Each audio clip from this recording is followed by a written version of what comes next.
And we go. Welcome to the programme, Sean O'Toole. Thank you. So, how's things? You been keeping busy? Yeah, busy. Watching town, obviously. Yeah, very busy. You know, we've got lots to talk about today, so we'll crack straight on with it. You're here to talk about Smile Awhile. Yeah. For those that might not know about it, could you tell us what is Smile Awhile? Yeah, Smile Awhile's Huddersfield Town's currently only running fanzine. So yeah, we've been going now 2 seasons, going from strength to strength. So we're getting a lot of good feedback. So yeah, we're just doing this thing really. People can contribute. They don't have to contribute, but people can contribute, and then we take it from there. And we're looking at about moving forward now, doing about 3 to 4 issues a season. So yeah, that's the general gist of it. Yeah, cool. And so, how did it get started? I suppose if anything creative, it starts with an idea and kind of builds from there. Do you know what I mean? So I had an idea of kind of, like you get like gig guides. You got like Leeds gig guide, for instance. I was thinking like a sort of a fan guide, if you like. The worst pies, or where's the best view of the pitch, whatever. Then it kind of developed to like a pocket handbook of a football fan of Huddersfield Town. Then it went to a magazine, and then we got talking to different fans and getting feedback. And we heard that they hadn't been a fanzine for over like 10 years or something like that. And I think the predecessors, they did like about well over 45 issues, and they started in 1990, and then they sort of disbanded. So there was obviously a gap there, and we just went for it and met with my friend in Honley, and after a few pints in the Allied, Smile Awhile was launched. It's pretty organic then. Yeah. I mean, it's organic. It's independent. It's it's local people, local fans, and yeah, it's just going from strength to strength. We just take it as we go. We haven't got no groundbreaking plan. We're just going with it and just seeing where it takes us, I guess. Yeah, definitely. So, what does it take to keep it going? Like, who's involved? Well, there's only 2 of us actually, which is quite surprising for something like, if you look at Leeds United's Square Ball or Barnsley FC's West Stand Bogs, they've got big teams, do you know what I mean, and a lot of contributors. With me, with Smile Awhile, it's myself and my best mate Danny Madden. He's the designer and I'm the writer or editor, if you like. And me and him do the thing. He lives over in Manchester, obviously I'm in Home Firth, and we kind of go with it, and depending on what's going on, I'll just email things over to him. He's on Photoshop, he gets it all together, and then we just get it to printers and then get down to games. So there's just 2 of us. We do have contributors. We have Rob Goodswin, who I don't know if you know him, you might know him. He runs the Go Cook Yourself, and it's like a blog that he does for sort of cooking and things like that, and he does like match day meals. We've got David Major, who does a bit of punditry for BT Sport. He does Major's Town Trivia Quiz, where he'll sort of quiz old players on their careers to see if they remember when they got sent off or when they broke someone's leg.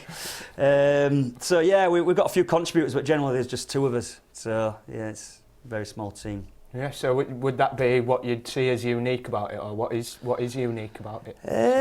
I guess, yeah, with 2 of us, I mean, I guess what's unique is that, like say, we kind of roll with it, we're independent, so we've got nobody telling us what to do. But on that sense, it doesn't mean that we're just going to start slating the club. We're always extremely positive, and we always have been. We love the club and we love the manager. We love the chairman. But I guess what's unique is that every single issue is always different. There isn't like a set sort of format, if you like. One issue will be full colour, the next issue will be black and white, the next issue will be just online. So it sort of varies. We support creative friends of ours that are either into art or, graphics or whatever they're into, and we support that. We support local amateur football as well, so we put the local district leagues in there.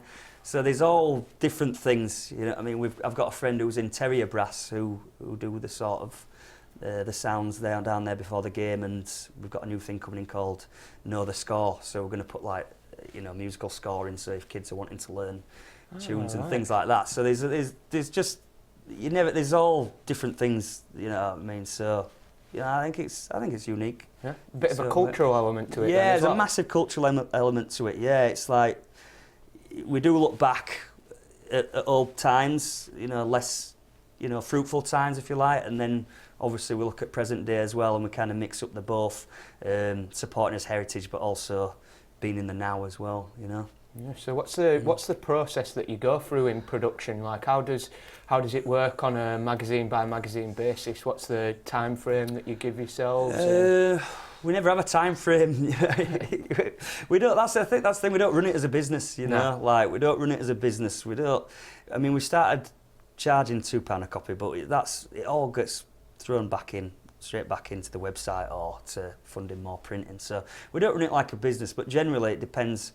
I'm the network, if you like, so it's all run by me, really, in terms of what the content is. So it depends who I get talking to, whose number I get, what contacts I get, old players, new players, whatever I get going, and then I'll just base it from there.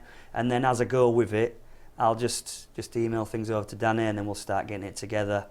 So the process is it's very loose, sometimes unorganised, but we get it together and people like it. So, yeah. So in terms of sort of issues and things like that, you say you've done sort of 8 or 9 already? Yeah, done 9, yeah. 9, and you're looking to release a new one anytime soon? Yeah, well, it's a milestone now, obviously, because we've got to 10 issues, so I think 10 issues in 2 seasons is pretty good going. So without giving too much away, we've managed to secure an interview with a Huddersfield Town legend who was a player, captain and a manager on 2 separate occasions. Right. So the diehards would know who it is just from that. But that's for issue 10. It's not going to be in print, and it's not going to be readable online. It's going to be watchable online. So it's going to be similar to what we're doing here. So it's going to be a video interview, documentary of this person. Yeah. And we're looking for it to be about half an hour long, and it's going to be on YouTube. It's going to be on our website as well.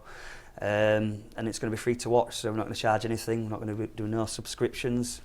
Oh, so that's issue 10. So yeah, really buzzing about that one. Really excited for it. So we've got a location set up for it. Cameras are ready to roll. Just waiting for the person to get back from Greece. Wow. Brilliant.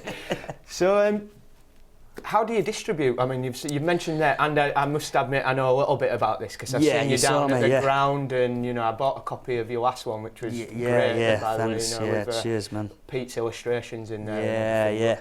Is that your standard means of distribution? Yeah. When we do print. The thing is that some people are getting a little bit frustrated because we just kind of go with it. Sometimes we'll be in the Gas Club, sometimes we'll be in the Vulcan, sometimes we'll go down to Boothie's Beer and Banter down at the canal side and hand them out there. But the only thing with that is for our followers, they never knew where we were going to be. Yeah. So now, generally, where we're going to distribute when we do in print, we're going to be on where you saw us on the walk there, between the Gas Club and what do they call it now? Stadium Way. Yeah. We're going to do it on Stadium Way now, where where the fella sells his pin badges and the guy is on his bagpipes. So people know where we are. So that's whenever we do in print, which we will let people know on Twitter. And we'll be on Stadium Way, and that's where we're going to sell them. And like I say, we've just started putting a little markup on it of £2, because prior we was always dependent on support by local businesses for sponsorship, and it was quite difficult because people would come and go. Yeah. So now we're paying out of our wages to get the printing done, and then we sell them for £2 a copy, and obviously it all gets filtered straight back in. Yeah. So yeah, Stadium Way, and it'll be £2 a copy when we do run issues in print. Yeah. So that's the plan. And obviously you've got the celebratory 10th issue coming up, and we've had reason to celebrate with Huddersfield staying in the Premier League as well. Like, I mean, I don't know. Obviously a successful season. Who stood out for you this season? I mean, it's hard to say, isn't it? Because it's a cringy thing because everyone says it's a team game. It is a team game. But for me, Chris Schindler has got to be the man who stood out in terms of consistency, leadership, his strength on the pitch, just, winning them headers, winning them tackles, really stepping up. Probably second to him, maybe Jonathan Hogg. Again, I'm coming from, don't you? Yeah, absolutely. Similar thing, innit? Yeah, I think, for me, Hoggy was, I remember the end of last season and so many people being like, Jonathan Hogg is not going to be good enough for the Premier League. Yeah. And the amount that man stepped up this season and improved as well, I just think is phenomenal. You know, I'm probably chairman of the Jonathan Hogg Appreciation Society, to be fair. I've been banging on all season, but yeah, definitely. I mean, hopefully. Schindler's hard to look past as well. Yeah. I think them two, because obviously it's straight down the middle, isn't it? Schindler, centre back, Hogg, centre of the park, you know, and it goes from there, and that's your wall, isn't it? Do you know what I mean? So, and I think they've both been absolutely class. So I'd say, if you know, both of them really have been the standout players for Town, you know, this season. Yeah. Now it's going to be another summer of Town fans guessing what's going to be happening in the transfer market. Yeah. I think the big one for most Town fans will be David Wagner's future. Yeah. Now there's been a lot of speculation. Chelsea's been mentioned, Leicester's been mentioned, Frankfurt's been mentioned recently. Yeah, what do you feel is going to be the future for David Wagner this summer? Well, I feel he'll stay with Town, and I feel that he should stay with Town. Not underplaying what is achieved whatsoever, but I think it's very, very early on in the fairy tale, if you like. Keeping us up from the Championship when we was tipped to go down was nothing short of a miracle. Yeah. Now keeping us up in the Premier League, our first season in the Premier League for God knows how long, how many years? Yeah, 40 years, 40 odd years. 40 years. That's spectacular. But now he's got a bit of money to play with, hasn't he? He can start building now. So if he was to go now, it's like the job isn't finished. Yeah. Do you know what I mean? The job is not finished yet. Like he's got us up there. He's kept us up there. And now he can start building, potentially make us a household name in the Premier League if that's what he wants to do. I'm not saying top 6. I'm not even saying top 10. Maybe top end of the bottom half. You know, we'd be overwhelmed with that, wouldn't we? So I think he will stay. Going by his CV. He spent, I think, 4 years at Dortmund. You know, his best friend, Jurgen Klopp, spent 7 years at Dortmund. So if we've got history to go by, they seem to honour the contracts and do the job properly. So if you're listening, David, take note and stay. Indeed, yeah. I mean, I think every Town fan would love for him to stay. I think, and right up until the last game of the season, I was fully believing that he was going to stay, and then listening to him pre-match, post-match, I've never heard him look backwards before. I've never heard him be retrospective. Even when we got promoted at the end of last season, he was very much talking about what we're going to be doing in the summer, what we're going to be doing going forward. And I listened to him and I thought, I just started worrying. There was a little bit of me, I mean, my dad's a Leeds fan, it gets mentioned quite often, but there was a little bit that he said that was like, well, you know, if he goes now, he goes with a clean record. If he stays and second season syndrome kicks in, and that started chewing away at me a bit. And I mean, I've got both fingers crossed that they just, you know, give him a decent transfer kitty, offer him a bit more brass, and you know, if it does, you know, say to him, if it's not working out 6 months into the season, then feel free to.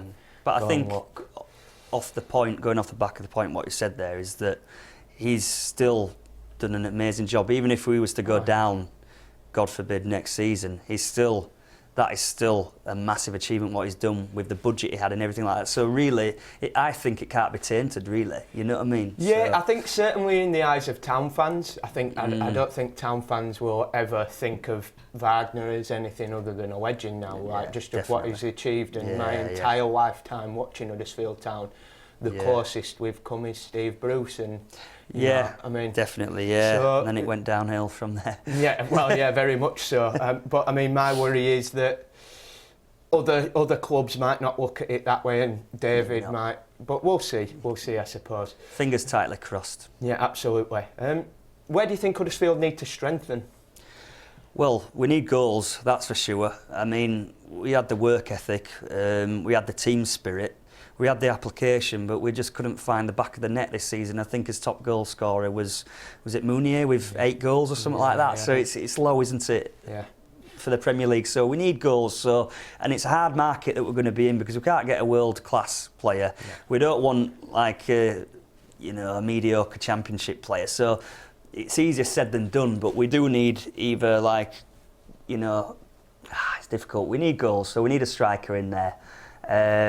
For me, the wings need looking at as well. I'd say 90% of Town fans would agree that Van La Parra's outstayed his welcome now. Yeah. I mean, other than his amazing goal at West Brom, great goal that was. But for me, you got Shaqiri at Stoke. He could be a nice replacement. I mean, a lot of people are looking at him, but you got people like Redmond at Southampton that never gets a game because Mark Hughes doesn't seem to rate him. There's people there. Do you know what I mean? So I think the wings need looking at. Van La Parra, we need goals. However, Depoitre and Munier were brilliant, but not enough goals. So for me, one or even both could go for me.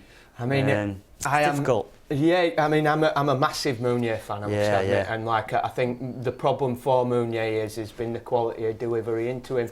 I think we're very good winning the ball back. We're very good at moving from defence into midfield, but then when we get up to that final third, we're very poor at transitioning into the penalty area and making decent chances. For me, Van La Parra, just being a professional winger on ever many thousands and not being able to cross a ball on the run is not good enough.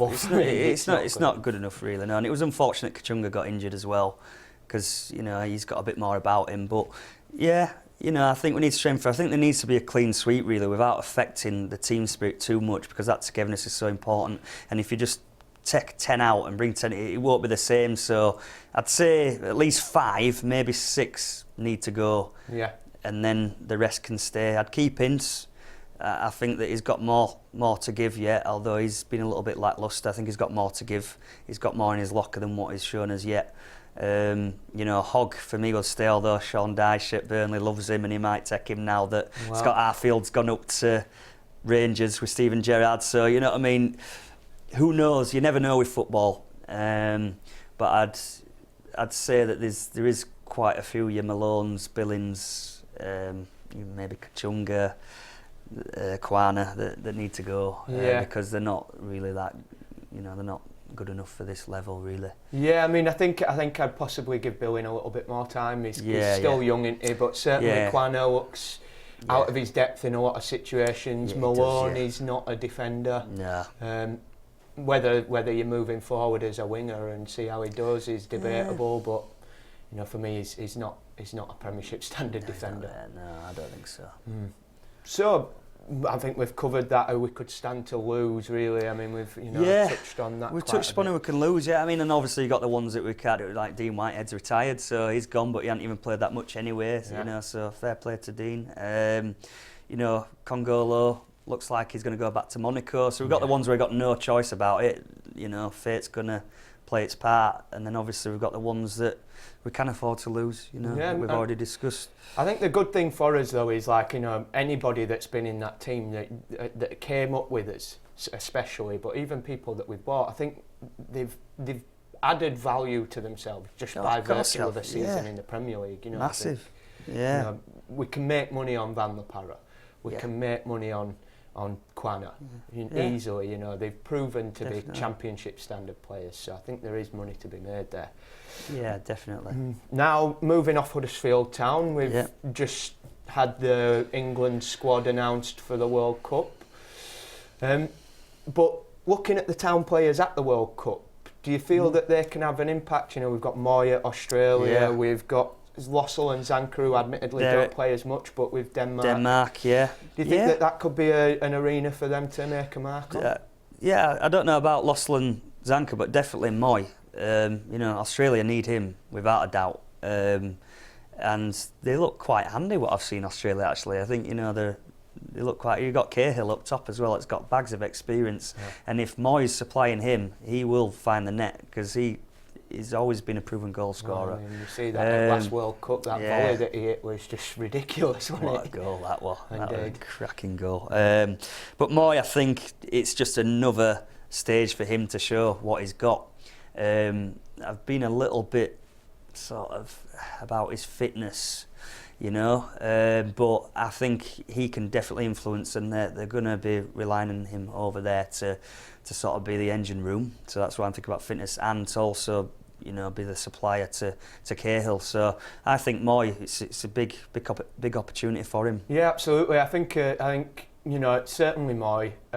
but I do think that they will struggle with Australia, and I think that'll mean that we will probably have, which we didn't really have last season, a good pre-season with all the players there and that opportunity, if Agner does stay, to really drill a pre-season into him, give Moy a bit of time to recuperate as well. He was burnt out last season, the championship season he was burnt out, wasn't he, by the end of it. You know, you go in, what were it, Honduras, Europe, Australia, Europe. I mean, it's gonna run a man down. It's not Blackpool Preston, is it? Not all, is it? No, to be fair. So, the England squad, what's your opinion on that? I mean... I don't know. I'm deflated by what I see, really. And you don't want to be too critical of England because that's all we've ever been, you know. Ever since 1966, all we've done is criticise. But for me, looking at that squad, it just echoes safety. It looks very safe and very samey, you know. You've got like Eric Dyer, you know, you've got the Jordan Henderson, you know, they're very steady midfielders, aren't they? You know, you've got people like Rose and Welbeck that haven't had that much game time, you know. It's, for me, it's just, where's the sense of excitement there? Do you know what I mean? You know, I would have given Shelvey a chance, you know. I would have put Jermaine Defoe in there, you know. Just some, you know, Jermaine Defoe, not a starter, not every game, but he could come on and nick a goal. Yeah. You know, like what we had last time when we were 1-1 at Wales, against Wales. Yeah. He's the sort of person that could come on and make the difference.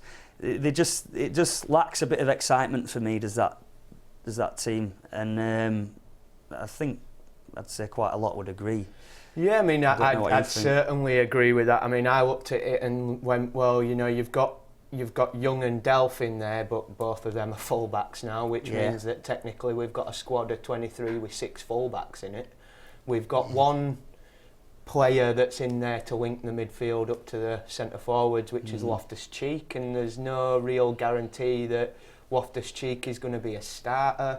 For me, I'm a massive Jack Wilshere fan, so I'd have gone Wilshere before Definitely, Shelvey, forgot about Wilshere, It would have been one of those two for me. And he's had a great season as well. Why ain't Wilshere there? Well, this is the thing, he's put Adam Lallana in as a standby.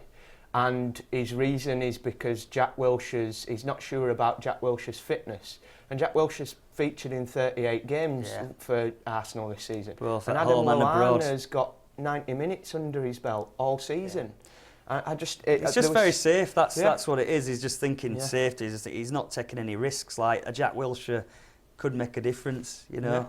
Well, he would make a difference. So it's deflating, but you know, my expectancy is that they will get out of the group stage. I think that's a minimum expectancy. I mean, you never know, do you? It's one of those. I mean, if we don't get out of that group, then I'd probably start supporting Wales. I think. I mean, it's at least you know what you're getting. Yeah, it's a good point. It's a good point. So, out of the group stages, much beyond that? No, I can't see it myself either. Well, Sean, that's all we've got time for. Thank you for joining us. Good luck with the Zane. Thanks. And that's all we've got time for today. Thank you to you guys for joining us, and see you next time from the Cowshed.